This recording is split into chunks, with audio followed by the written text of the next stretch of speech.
Bonsoir madame, bonsoir mademoiselle, bonsoir monsieur. Maintenant, c'est vous qui allez choisir. Vous n'allez pas choisir pour moi, vous n'allez pas seulement choisir pour vous, vous allez choisir pour la France, en élisant dimanche le président de la République. Dans cette campagne, depuis le début, je vous ai parlé directement. Je vous ai parlé sans notes, sans texte écrit. Pourquoi l'ai-je fait? C'est parce que j'ai pensé qu'étant candidat à cette fonction de président de la République, vous deviez me connaître moi-même, tel que je suis.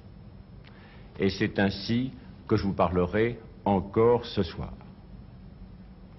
Dans la décision que vous allez prendre, il faut faire attention. Nous vivons dans un monde difficile, dans un monde dangereux. Le président Pompidou est mort, le chancelier Brandt a démissionné, l'autorité du président Nixon est remise en cause, l'inflation ravage le monde, des enfants israéliens ont été assassinés. Puisque nous vivons dans un monde difficile, dans un monde dangereux, il faut faire attention pour la France. J'aurais pu aller plus loin sur ce sujet. J'aurais pu vous dépeindre plus complètement les risques de l'autre choix. Mais je ne le ferai pas. Parce que je n'ai pas l'intention, dans cette campagne présidentielle, d'être le candidat de la peur. J'ai l'intention d'être le candidat du progrès de la France. Et je préfère vous parler de ce que je ferai si je suis élu par vous, président de la République française. D'abord, la France sera gouvernée tout de suite. Dans les prochains jours, d'ici la fin du mois, la France aura un gouvernement nouveau, composé d'hommes et de femmes, jeunes et nouveaux, et qui pourront se mettre tout de suite au travail. Ils se mettront au travail avec une majorité parlementaire qui existe, et donc, dès le mois de juin, la France sera gouvernée. Si c'est au contraire mon concurrent que vous élisez, il lui faudra dissoudre l'Assemblée nationale. Au terme d'un long débat, il a fini par le reconnaître. Et cela veut dire que pendant 2 mois supplémentaires, la France connaîtra l'incertitude politique et que les problèmes, même les plus urgents, ne seront pas traités. Et au lendemain de ces futures élections, quel en sera alors le résultat? C'est pourquoi, si vous m'élisez, vous saurez que la France sera gouvernée tout de suite, dès la fin de ce mois, et qu'elle pourra faire face à ces problèmes, comme l'a fait par exemple l'Allemagne fédérale, dont le chancelier a démissionné au début de ce mois et qui s'est déjà donné hier un nouveau gouvernement. Je m'efforcerai ensuite de représenter dignement la France dans le monde. C'est une élection nationale, nous sommes entre nous, mais il y a aussi la France dans le monde, et cela compte pour vous, et cela compte pour moi. Et je m'efforcerai de la représenter dans les conférences internationales, dans les discussions européennes ou mondiales, d'une manière dont vous puissiez être fiers. J'ai été frappé ces jours derniers par la véhémence inutile des attaques de mon concurrent à mon endroit. Pourquoi adopter un tel ton dans la vie politique française? Parce que demain, lorsque le président de la République française s'adressera aux autres, à M. Brejnev, à M. Nixon, à M. Helmut Schmidt, est-ce qu'il faudra leur parler sur le ton que mon concurrent a employé à mon endroit?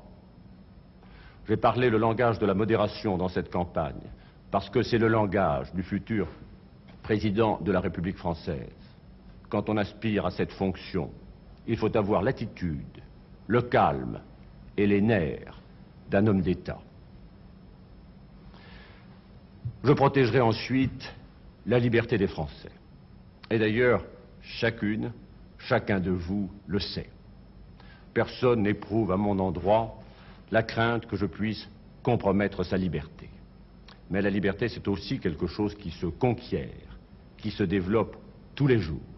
Et dans le pays qui a inventé la liberté politique, le nôtre, le progrès de la liberté doit être assuré et garanti par le président de la République. Liberté de l'enseignement, liberté de l'expression, liberté d'écrire et de publier, liberté pour les agriculteurs d'acheter et de vendre leurs terres, comme toujours, depuis l'origine, liberté pour les cadres et pour les autres professions d'organiser leur retraite, liberté pour ceux qui ont une croyance spiritualiste, de la développer ailleurs que dans des sous-sols. Toutes ces libertés seront garanties et développées en France. J'assurerai la sécurité de l'économie française. Vous savez bien que le monde économique est tourmenté, que l'inflation, je l'ai dit, ravage le monde, que la hausse des prix du pétrole a créé partout des déficits extérieurs considérables. J'assurerai la sécurité de l'emploi et la lutte contre l'inflation. La France, à l'heure actuelle, contrairement à ce qu'on a dit, est un pays qui se situe dans la moyenne au regard de l'inflation. Des chiffres qui ont été publiés ce matin par une organisation internationale montrent que la France se situe dans la moyenne de l'inflation. Et à cet égard, quand mon concurrent cite un chiffre, il se trompe de 50%, ou il vous trompe de 50%. Mais mon effort, ce ne sera pas seulement que la France reste dans la moyenne de l'inflation. Nous avons les moyens de ramener le taux d'inflation en France à un niveau plus bas, comparable à celui de nos voisins européens les plus favorisés. Mais cela suppose le maintien de l'équilibre budgétaire, la défense du franc, une politique active et rapide. Et concernant le maintien de l'équilibre budgétaire et la défense du franc, vous savez que vous pouvez me faire confiance. J'ai entendu dans cette campagne mon concurrent affirmer qu'en matière économique, la France n'avait rien fait, et également que sa politique économique avait été incompétente. Je regrette que l'on veuille vous priver ainsi du fruit de vos efforts et de votre travail, que je connais bien, parce que je les ai observés et conduits pendant les dernières années, et que chacun sait que la France a beaucoup progressé. Et également, tous ceux d'entre vous qui ont l'occasion d'entendre un jugement extérieur sur notre pays savent que la politique économique de la France a été jugée dans le monde au cours des dernières années comme une des plus efficaces. Et je ne suis pas très attristé d'en entendre contester la compétence lorsque c'est mon concurrent qui l'exprime. J'ai noté dans les discussions que j'avais avec lui qu'il n'a jamais pu m'indiquer pourquoi il faisait cette proposition étrange et dangereuse de vouloir réévaluer le franc. A-t-il réfléchi un instant que dans le monde où nous vivons, la réévaluation du franc, cela veut dire la baisse des prix agricoles à la production, la baisse des prix de la viande, du lait, des céréales?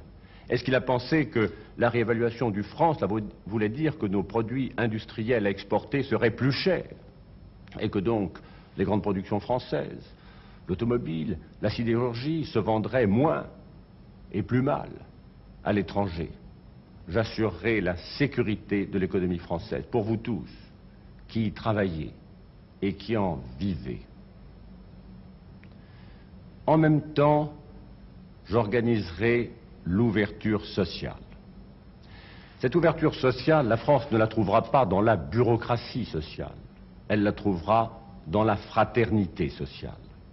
Nous avons construit ensemble, vous avez construit au cours des dernières années un outil de production qui est devenu efficace et puissant. Et il faut maintenant que les fruits de cet outil de production soient répartis largement en direction des plus défavorisés et des plus démunis, comme ceci a été fait au cours des dernières années, mais en allant beaucoup plus vite et beaucoup plus loin.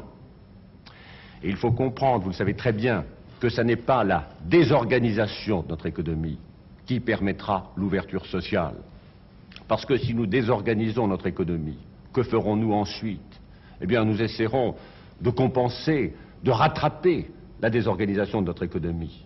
Alors que si nous poursuivons notre progrès économique et si nous avons la volonté de mieux nous en servir, alors nous réaliserons ensemble l'ouverture sociale, c'est-à-dire la construction d'une société française plus fraternelle, plus juste, où les chances des unes et des autres soient plus égales. Et ce que je voudrais réellement accomplir, ce qui est le sens de tout ceci, c'est de conduire le changement. Pourquoi croyez-vous que je suis candidat à la présidence de la République française? Croyez-vous que si l'on se présente à cette fonction impressionnante, émouvante, et que l'on a 48 ans, pensez-vous qu'on le fasse pour conduire une politique de routine ou de facilité? En me présentant à la présidence de la République française, je souhaite organiser le changement. Je sais, j'ai senti dans toute cette campagne, parce que j'ai beaucoup rencontré les uns et les autres, j'ai beaucoup écouté les uns et les autres, j'ai senti ce profond désir de changement. De même qu'en quelques semaines, vous avez vu le changement que j'ai pu introduire dans la politique de la France, puisqu'au départ j'étais tout seul, et qu'après quelques semaines, hier soir, nous étions à Paris 100 000. Ce même changement que j'ai introduit dans la politique de la France au cours des dernières semaines, je l'introduirai dans son gouvernement, dans sa société et dans sa transformation sociale. Je vous demande de me croire. Vous ne serez pas déçus, vous serez surpris par l'ampleur, par l'audace, par la rapidité du changement que je veux introduire dans la politique de notre pays. Enfin, je souhaite être un président démocratique. Je veux dire par là que je respecterai de toute façon la décision du suffrage universel. Je n'exerce sur vous aucune menace et aucun chantage. Vous ferez votre choix, et votre choix, je le respecterai. Et je voudrais m'adresser, si vous me le permettez, à ceux d'entre vous, à celles d'entre vous, qui voteront dimanche. Enfin, je souhaite être un président démocratique. Je veux dire par là que je respecterai de toute façon la décision du suffrage universel. Je n'exerce sur vous aucune menace et aucun chantage. Vous ferez votre choix, et votre choix, je le respecterai.